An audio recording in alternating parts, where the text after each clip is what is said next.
Hello friends, welcome back to our channel. എല്ലാവർക്കും സുഖമാണെന്ന് വിചാരിക്കുന്നു. ഇന്ന് നമ്മളൊരു ഫുഡ് റെസിപ്പി ആയിട്ടാണ് വന്നിരിക്കുന്നത്. നമ്മളിന്ന് തയ്യാറാക്കാൻ പോകുന്നത് പാസ്തയാണ്. അപ്പോൾ നമുക്ക് വീഡിയോയിലേക്ക് കിടക്കാം.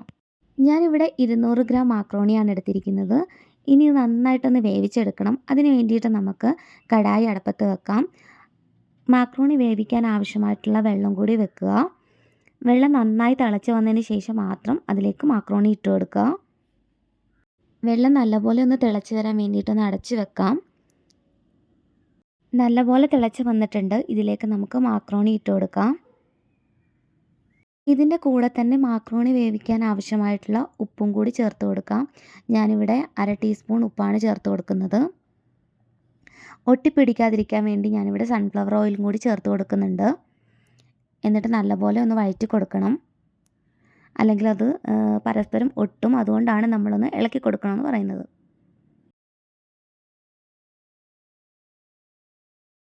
ഇപ്പോൾ ഏകദേശം മാക്രോണി എല്ലാം ഒന്ന് വെന്ത് വന്നിട്ടുണ്ട്. ഇനി നമുക്കൊരു കോരി വെച്ചിട്ട് അതിൻ്റെ വെള്ളം എല്ലാം ഒന്ന് ഊറ്റിക്കളയണം.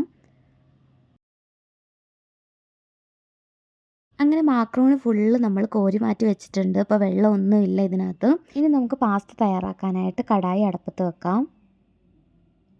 കടായി നന്നായി ചൂടായി വരുമ്പോഴത്തേക്ക് അതിലേക്ക് എണ്ണ ഒഴിച്ച് കൊടുക്കാം. ഇനി ഇതിലേക്ക് ചെറുതായി അരിഞ്ഞു വെച്ചിരിക്കുന്ന വെളുത്തുള്ളി ചേർത്ത് കൊടുക്കാം. ഞാനിവിടെ 3 പീസ് വെളുത്തുള്ളിയാണ് എടുത്തിരിക്കുന്നത്. ചെറിയൊരു പീസ് ഇഞ്ചി കൂടി ചേർത്ത് കൊടുക്കുന്നുണ്ട്. അതും ചെറുതായിട്ട് അരിഞ്ഞതാണ്. ഇതിലേക്ക് ഒരു പച്ചമുളക് ചെറുതായിട്ട് അരിഞ്ഞത് ചേർത്ത് കൊടുക്കാം. ഇനി ഇതിലേക്ക് ചോപ്പ് ചെയ്ത് വെച്ചിരിക്കുന്ന 2 സവാളയാണ് ഞാൻ ചേർത്ത് കൊടുക്കുന്നത്.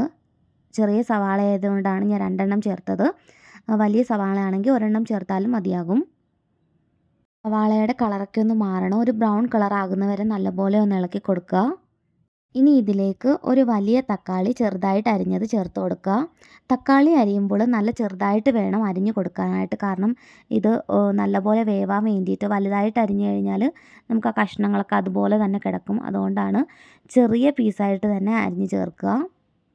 ഇനി ഇതിൻ്റെ കൂടെ തന്നെ ഒരു വലിയ ക്യാപ്സിക്കം ചെറുതായിട്ട് അരിഞ്ഞതും കൂടി ഞാൻ ചേർത്ത് കൊടുക്കുന്നുണ്ട്. ക്യാപ്സിക്കവും തക്കാളിയും നല്ലപോലെ ഒന്ന് വഴറ്റിയെടുക്കണം. ഇനി നമുക്ക് മസാലക്കൂട്ടുകൾ ചേർത്ത് കൊടുക്കാം. 1 സ്പൂൺ മുളക് പൊടി, ഒരു 1/4 ടീസ്പൂൺ മഞ്ഞൾപ്പൊടി,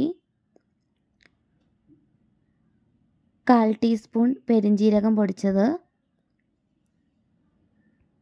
1/4 ടീസ്പൂൺ ഗരം മസാല പൊടി.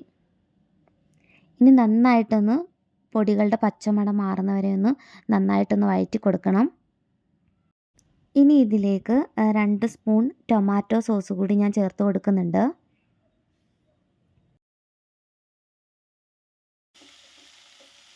ഇനി ഇതിലേക്ക് 1/2 ഗ്ലാസ് വെള്ളം കൂടി ഒന്ന് ചേർത്ത് കൊടുക്കാം. ഇനി ഇത് വേവാൻ ആവശ്യമായിട്ടുള്ള ഉപ്പും കൂടി ചേർത്ത് കൊടുക്കുക. നമ്മൾ ഓൾറെഡി മാക്രോണി വേവിച്ചപ്പോൾ തന്നെ ഉപ്പ് ചേർത്ത് കൊടുത്താണ് വേവിച്ചത്. അതുകൊണ്ട് 1/4 ടീസ്പൂൺ ഉപ്പ് ചേർത്ത് കൊടുത്താൽ മതിയാകും. ഇപ്പോൾ വെള്ളം എല്ലാം ഒന്ന് വറ്റി ഒരു പേസ്റ്റ് പരുവത്തിലായിട്ടുണ്ട്. ഇനി നമുക്ക് വേവിച്ച് വെച്ചിരിക്കുന്ന മാക്രോണി അതിലേക്ക് ഇട്ട് കൊടുക്കാം. ഇനി എല്ലാം കൂടി ഒന്ന് നല്ലപോലെ ഒന്ന് മിക്സ് ചെയ്തെടുക്കണം. ഇനി ഇതിലേക്ക് നമുക്ക് ഒരു ഇൻഗ്രീഡിയൻറ്റ് കൂടി ചേർക്കാനുണ്ട്. 3/4 ടീസ്പൂൺ കുരുമുളക് പൊടിയും കൂടി ചേർത്ത് കൊടുക്കാം. അതിനുശേഷം നന്നായിട്ടൊന്ന് ഇളക്കി കൊടുക്കുക. ഇനി നമുക്ക് തീ ഓഫ് ചെയ്യാം. ഫൈനലി നമ്മുടെ മാക്രോണി ഇവിടെ റെഡി ആയിട്ടിരിക്കുകയാണ്. അപ്പോൾ എല്ലാവരും വീട്ടിൽ ട്രൈ ചെയ്ത് നോക്കുക. നിങ്ങളുടെ അഭിപ്രായങ്ങൾ കമൻറ്റ് ബോക്സിൽ രേഖപ്പെടുത്തുക. Thank you for watching.